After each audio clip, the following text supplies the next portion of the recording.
Kembali bersama kami di Prime Time News, pemirsa. Judi online tak hanya menyasar orang dewasa tetapi juga pemain usia kanak-kanak.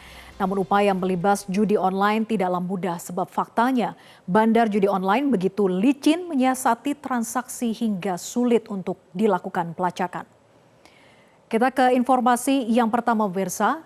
Akibat dari daya rusak judi online, sekitar 3,2 juta warga di Indonesia main judi online. Dan yang paling miris adalah di usia kurang dari 10 tahun ada 80.000 pengguna judi online.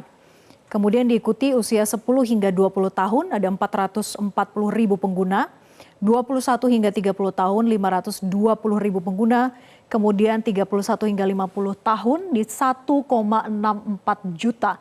Ini adalah jumlah rentang usia yang paling banyak pengguna judi online. Kemudian lebih dari 51 tahun yaitu 1,35 juta.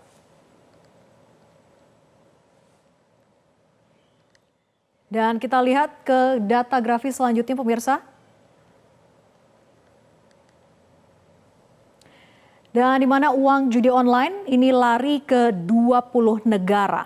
Ada 20 negara di mana uang ini lari dari Indonesia dan mayoritas di kawasan Asia Tenggara kita bisa lihat ada di Thailand, kemudian Kamboja, Vietnam hingga Filipina. Dan untuk jumlah transaksi ini bisa mencapai 600 triliun rupiah yang mengalir ke luar negeri.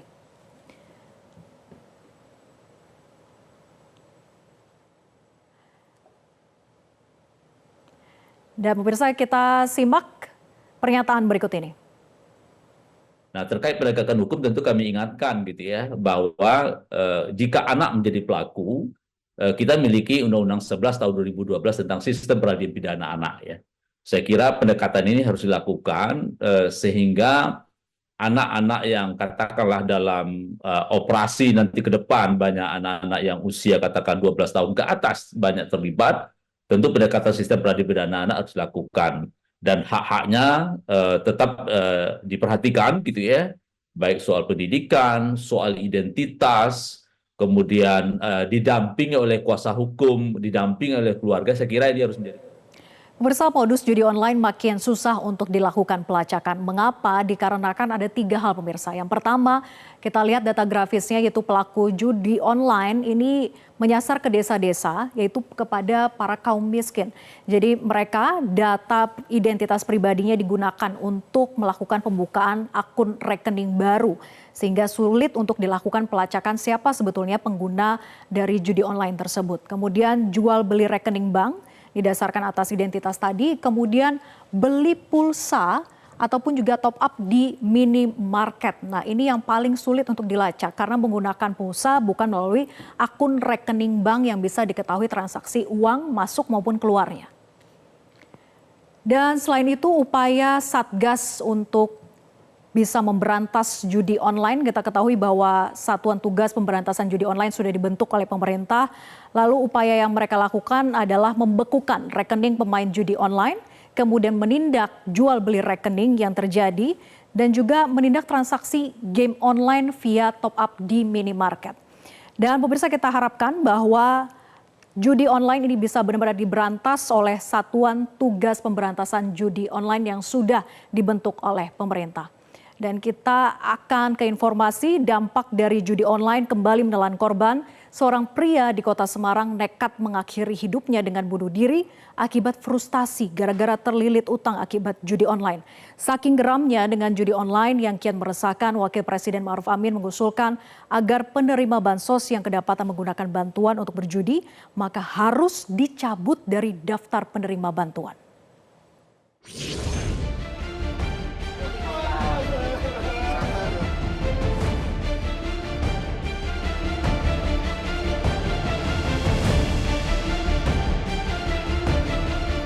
Kasus bunuh diri gara-gara terjerat judi online kembali terjadi.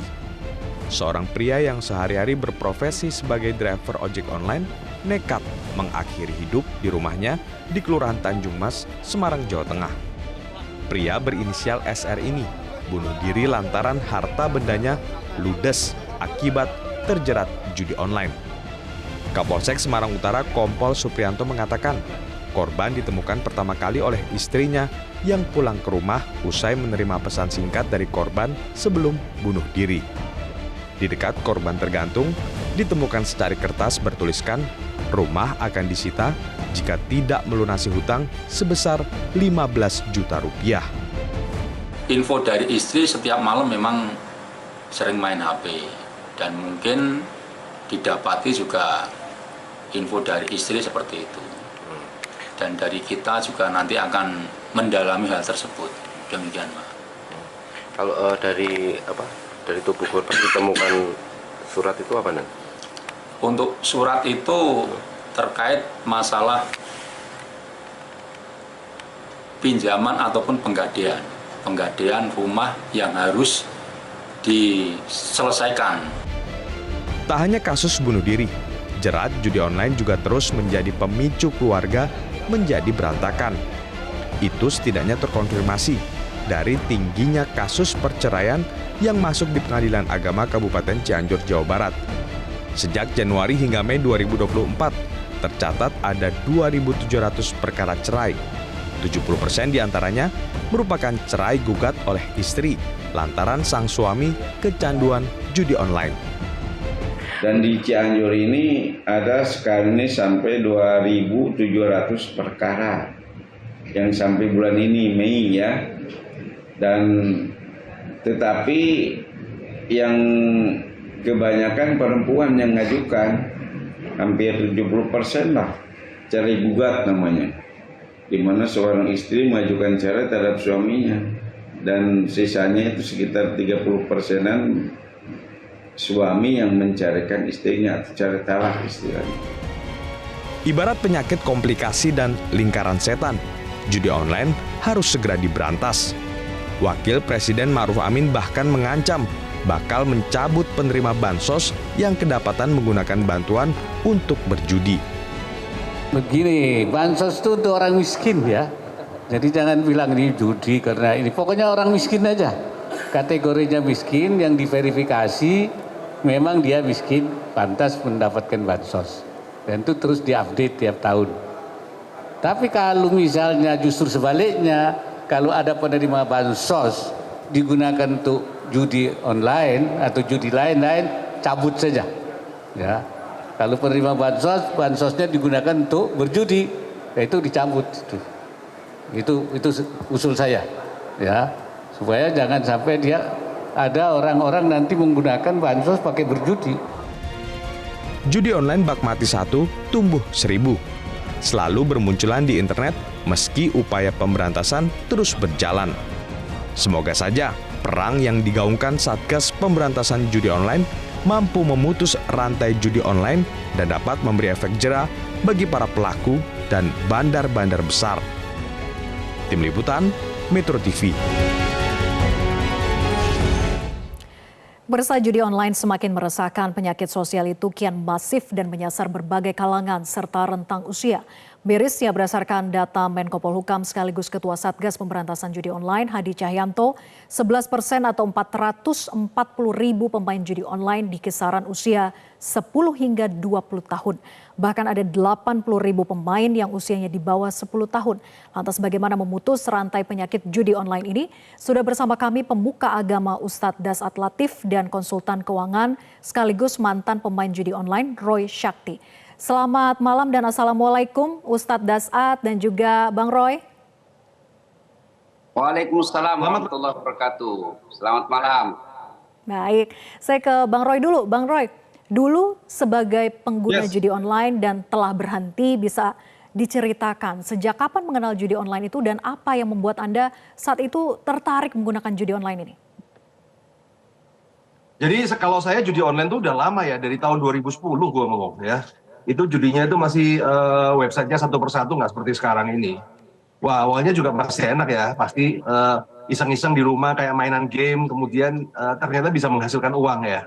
Nah, peluang. Tapi karena apa ya teman-teman ya, jadi main terus nih, lama-lama ya bisnis gak keurus, kemudian ya lama-lama duit habis juga. Karena kan kalau namanya judi itu kan kalau kalah penasaran, kalau menang ketagihan. Stopnya kapan? Ya kalau udah stop, kalau udah habis baru stop. Nah, atas dasar itulah ya akhirnya saya mulai stop ya. Minimal saya punya kemampuan tahu diri lah. Wah, kalau kayak gini terus nggak bakal menang ini kita kan. Ya udahlah stop aja dulu. Nah, itu zaman-zaman tahun 2010 ya, masih zaman belum ada slot. Dulu tuh kalau ada namanya S-Bobet itu kan, jadi kayak kita kayak main di kasino di luar negeri, kemudian ada yang muterin. Nah, kalau sekarang ini kan judi sekarang ini kan game slot ya. Game slot itu lebih parah lagi karena nggak ada milih. Kalau dulu kan kita main roulette pasti milih ya, besar kecil, ganjil genap, merah hitam gitu kan. Kalau game slot kan cuma satu arah aja kan, mencet-mencet doang. Kalau itu sih menurut saya bukan perjudian tapi penipuan. Karena settingannya udah di setting dari algoritma mesinnya udah di setting. Oke. Sepertinya sangat mudah begitu ya situs judi online itu masuk dan bermunculan di Indonesia walaupun dikatakan bandar besar judi online itu ada di negara seperti Thailand, Vietnam hingga Kamboja. Kalau Anda melihat kenapa begitu mudahnya? Apakah karena kita memang di Indonesianya yang kurang untuk bisa mengawasi situs-situs itu yang terus bermunculan? Karena diklaimnya kan sudah banyak yang ditutup sebetulnya. Oke, jadi gini, tahun 2020, 19, 20 itu mulai mudah. Kenapa? Karena judi online-nya di-franchise-kan. Jadi di-franchise-kan, orang tuh mau buka judi online tuh bisa, modal 100-200 juta bisa gitu ya. Jadi kayak ada bandar besar, kemudian dia di-ecerin, kemudian di-franchise-in. Nah kemudian kan servernya ditaruh di Kamboja, karena karena kalau servernya di Indonesia pasti ketahuan. Nah jadi modus seperti itu berkembang dan karena pemainnya makin banyak ya, apalagi sekarang akses internet itu kan makin gampang, makin murah, handphone makin murah, ya ini menjadi sarana kayak orang-orang yang menengah ke bawah itu untuk mencari keberuntungan. Karena sebenarnya kalau kita lihat ya, kenapa perjudian marak? Itu karena negara sedang tidak baik-baik aja. Kita ini susah untuk cari duit dari bisnis yang beneran. Jadi kalau kita lihat teman-teman ya, jangan melihat kita sebagai seorang pengusaha ya. Tapi kalau kita lihat di menengah ke bawah ini kan sekarang ini kan udah kena jerat pinjol online, kemudian cari duit susah, akhirnya mereka mencari peruntungan ya dari mana? Ya satu-satunya harapan mereka adalah berjudi, karena berjudi itu sebenarnya adalah berbisnis yang paling simpel banget, tinggal masang kemudian semoga untung. Nah itu kan karena berbisnis beneran mungkin gagal terus, nyari kerjaan susah, ya akhirnya dia mencari peruntungan dan itulah akhirnya maraknya judi online. Dan kemudian judi online ini juga tersebar. Kenapa tersebar? Karena apa ya? Bisa bilang direstui lah sama oknum. Saya punya komunitas di kalangan. Gak ada ceritanya orang bandar judi itu yang bisa menjalankan bisnis judinya tanpa adanya perlindungan dari oknum. Kalau dia lawaran gitu ya, dia kan judi lawar gitu aja. Nggak sampai seminggu, nggak sampai 2 minggu pasti udah ketangkep. Iya. Tapi kalau sekarang kayak modusnya kayak penjaga kali 5 kan, geser masuk lagi ya karena ada perlindungan dari oknum. Itu yang terjadi.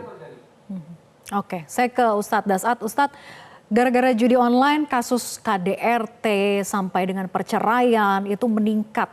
Lalu kasus bunuh diri yang terus juga berulang. Lalu bagaimana sebetulnya Ustadz mencermati fenomena tragis judi online ini? Ya, pertama keimanan rumah tangga mesti dikuatkan. Ini fungsinya rumah tangga ini dibentengi dengan agama. Setelah itu harus ada norma-norma dalam arti aturan yang jelas. Saya tidak masuk akal saya kalau negara tidak bisa mengantisipasi dan menghentikan ini. Sebab udara di tanah air Republik Indonesia ini yang kita sering gunakan untuk bertransaksi sinyal, itu kan negara yang mengatur. Saya lebih setuju kalau dikatakan tadi Bang Roy bahwa ada backing. Selama masih ada backing, pasti anak-anak kita jadi korban. Ngeri sekali kalau anak-anak di bawah 10 tahun sudah ikut berjudi.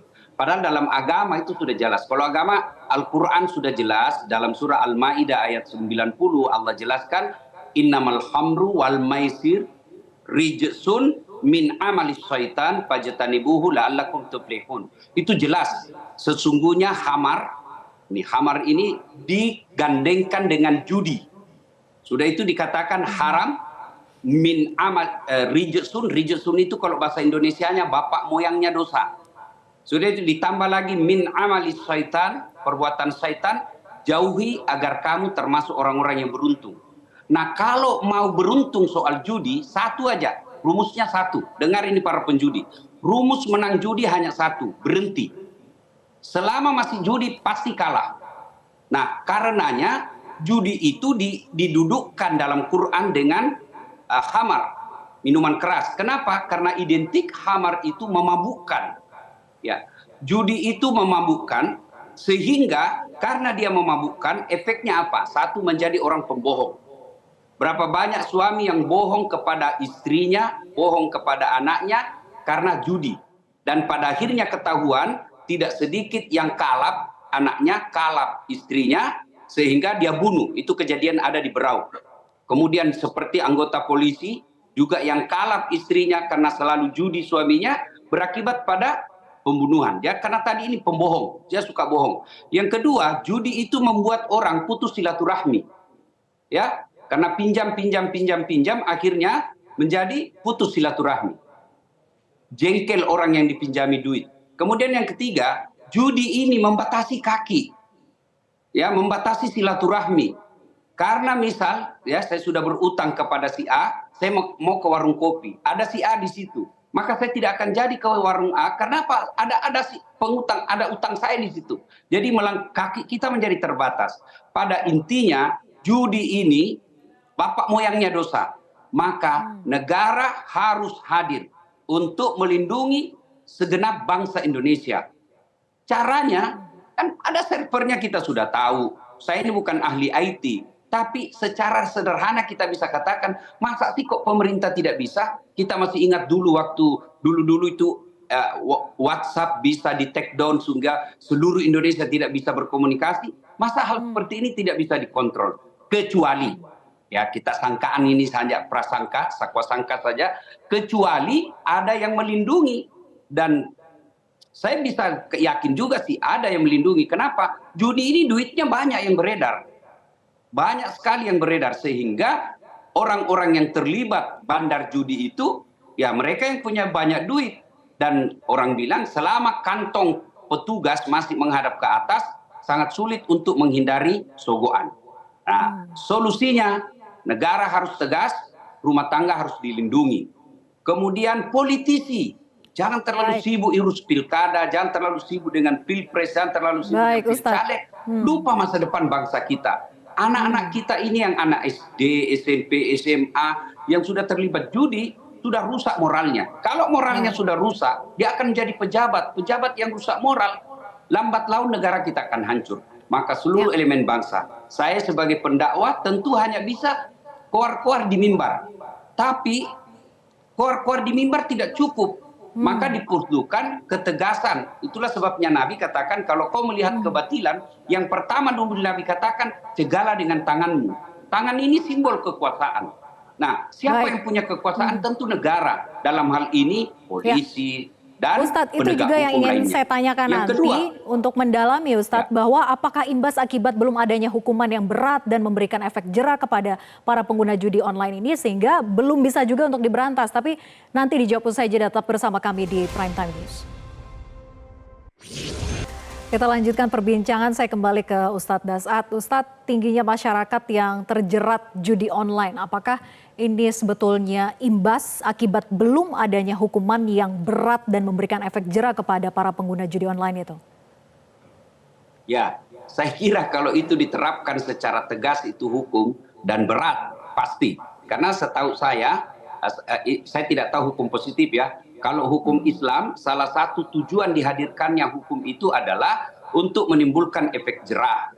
Itulah sebabnya kalau dalam syariat Islam, orang yang dihukum itu dia harus di lapangan. Supaya dilihat orang, supaya tidak akan ditiru.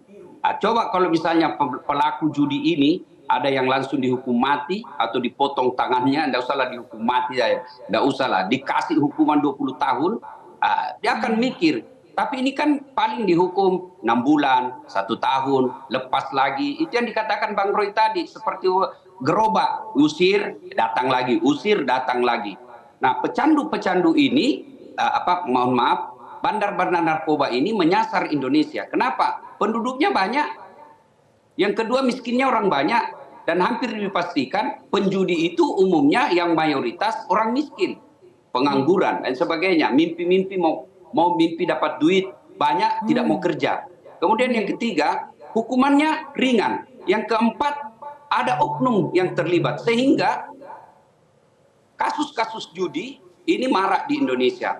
Sangat miris. Saya ngeri, saya baru lihat tadi itu beritanya 600 triliun.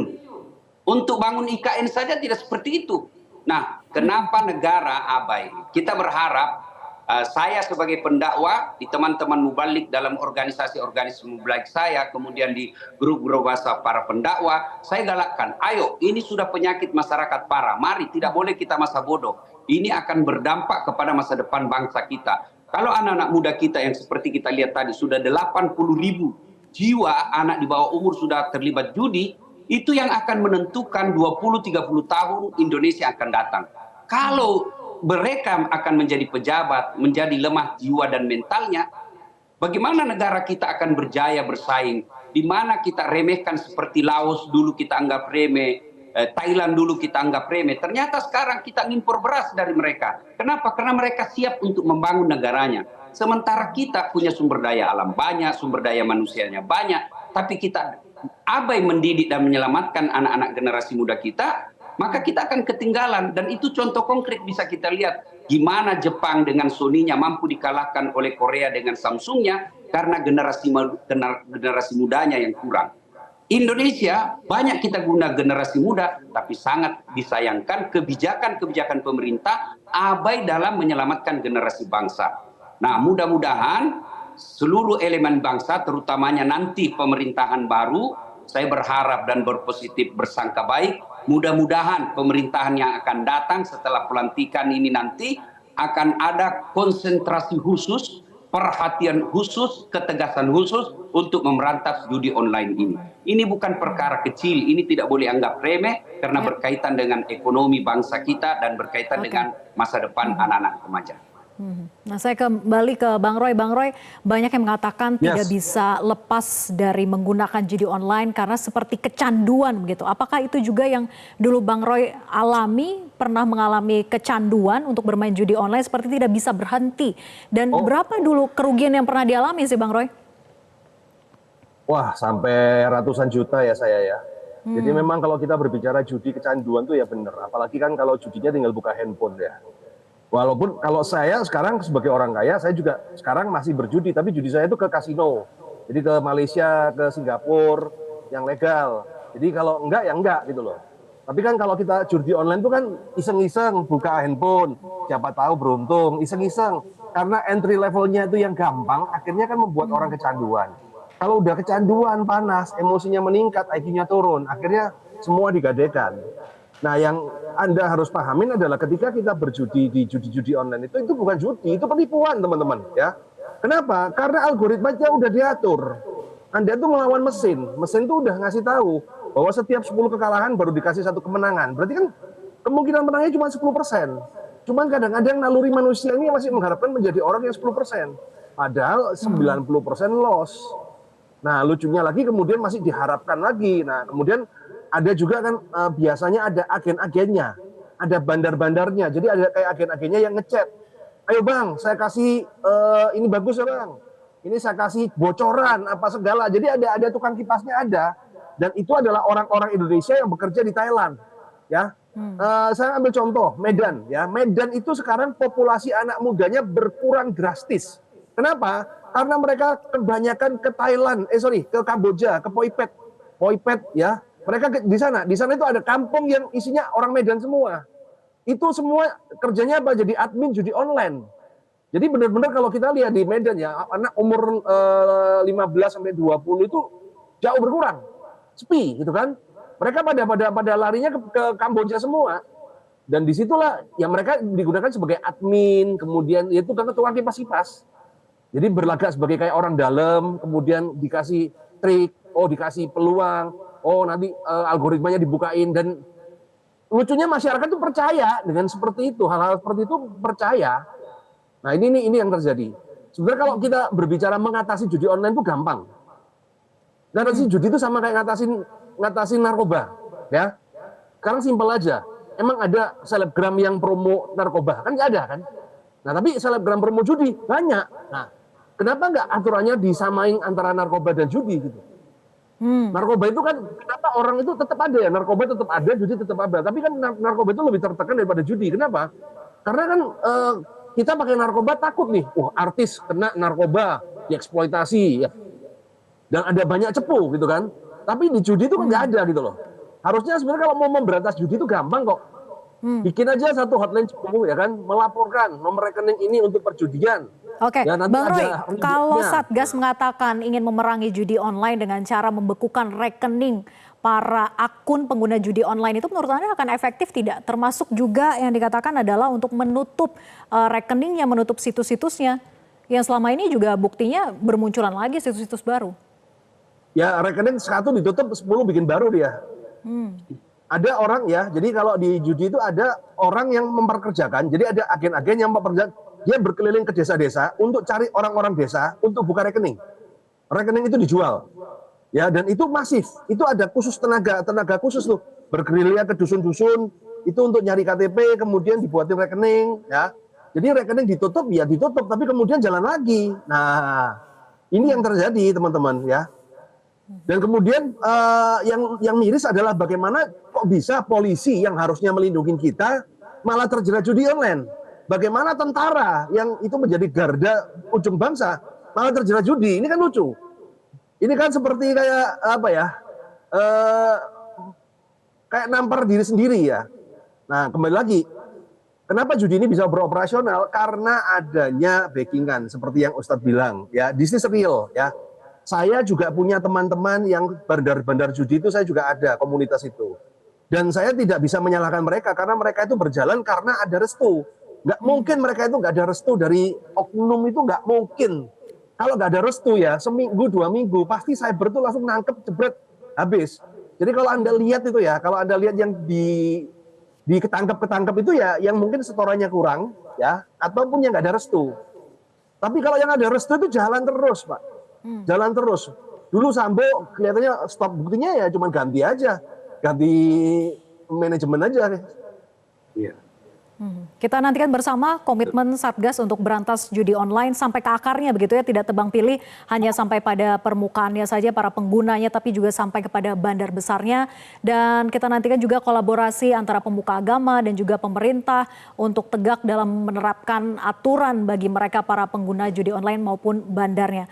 Terima kasih Ustadz Dasat Latif, kemudian juga Bang Roy Sakti sudah bergabung bersama kami di Primetime News. Selamat malam. Jelajahi cara baru mendapatkan informasi. Download Metro TV Extend sekarang.